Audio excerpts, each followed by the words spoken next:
Hi guys, ఈరోజు అయితే పాలకూర వెల్లుల్లి కారం అయితే చేయబోతున్నాను.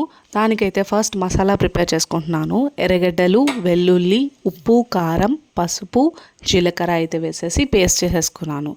ఈ లోపల పాలకూరను కూడా సన్నగా తరిగేసి నీట్గా వాష్ చేసి పెట్టేసుకున్నాను, ఇసుకంతా లేకుండా. దాని తర్వాత ఒక ప్యాన్లో పోపు అయితే వేసుకుంటున్నాను. ఆవాలు, జీలకర్ర, పచ్చనగపప్పు కొంచెం, అలాగే కరివేపాకు, ఆల్రెడీ మనం చేసి పెట్టుకున్న మసాలా కూడా వేసి బాగా పచ్చి వాసన పోయేంత వరకు ఇలా వేయించుకోవాలి. ఆయిల్ పైకి తేలేంత వరకు బాగా వేయించుకోవాలి. ఇలాగా వన్స్ ఇలాగా ఆయిల్ మొత్తం పైకి తేలిన తర్వాత మసాలా బాగా ఫ్రై అయిపోయినట్టే. ఈ స్టేజ్లో మనం పాలకూర అయితే వేసేస్తాం అన్నమాట. పాలకూరలో మెగ్నీషియం లెవెల్స్ అనేవి చాలా ఎక్కువ ఉంటాయండి. మెయిన్గా B12 డెఫిషియన్సీ ఉన్న వాళ్ళకైతే ఈ పాలకూర తీసుకోవడం వల్ల చాలా హెల్ప్ అవుతుంది. ఇప్పుడైతే పాలకూర వేసుకున్న తర్వాత పాలకూర మొత్తం బాగా మగ్గనిచ్చాలి. పచ్చి వాసన పోయేంత వరకు ఇది మొత్తం మసాలాలో మగ్గనిచ్చేసి ఉడికేసిన తర్వాత దింపేయడమే అండి. ఈజీగా సింపుల్గా పాలకూర వెల్లుల్లి కారం రెడీ.